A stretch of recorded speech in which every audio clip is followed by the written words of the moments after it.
පොත්මලේ ජලාශය ගැන පැහැදිලි කිරීමක් කරනවා. මහවැලි ඉන්නවද? කාන්නේ එක ගන්නු කිස්සලා. දැන් ලොකු මතයක් කරනවා ඕගොල්ලෝ හරියටම කියන මොකක්ද උනේ කියලා. ගරු ජනාධිපතිතුමනි 27 වෙනිදා ලොකු ජල ප්‍රහාරයක් ආවා. ඒකට වේලට දරා ගන්න බැරි මට්ටමින් ආවා. මම හිතන්නේ තප්පරයට ඝන මීටර් 2720ක් ආවා. ඉතිහාසයේ වැඩිම ජල ප්‍රමාණය දා තමයි ආවේ. ඊට පස්සේ අපි ඒක රිලීස් කරා. වේල්ල ආරක්ෂා කර ගන්න ඕන හින්දා. ඊට පස්සේ පහුවදා 28 වෙනිදා වෙනකොට ජල මට්ටම අඩු වුණා. ඊට පස්සේ අපි වාන්දොරටු වසල දැම්මා. ඊට පස්සේ ආය හවස් වෙනකොට ජල මට්ටම ආයෙත් පිටාර මට්ටමට කිට්ටු කරා. ඊට පස්සේ අපි ජල මට්ටම පොඩි ප්‍රමාණයකින් එන ඉම්ප්ලෝ එක එළියට දාන්න ගේට්ටුව ඇරියා.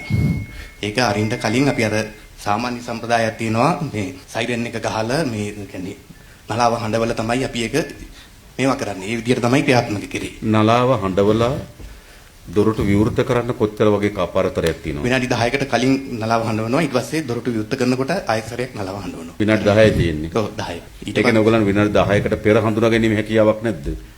නෑ. දැන් අපි තව පැය භාගයකින් ඇරිය යුතුයි.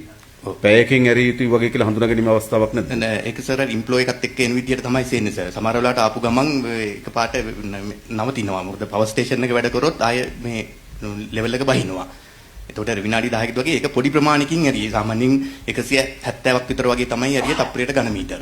ඒක සුළු ප්‍රමාණයක්. ඒක ගම් වතුර තත්ත්වයක් නෙවෙයි. අර නලාව හඬවන්නේ සර් දැන් අර ස්පිල් ගේට්ටු වහලා තියෙනකොට මිනිස්සු ගඟට ඇවිල්ලා වෙන ක්‍රියාකාරකම් වල යෙදෙනවා. එක්ක මාළු අල්ලන්න හරි ළඟ බලන්න හරි ඇවිල්ලා ඉන්නේ ඉන්නවනේ. ඒ අය ඉවත් කරන්න. ඒක දිගටම කරගෙන යන ප්‍රොසීඩියර් එකක් ඒක. අපේ මැනුවල් වලක් තියෙනවා ඒ විදිහට කරන්න කියලා.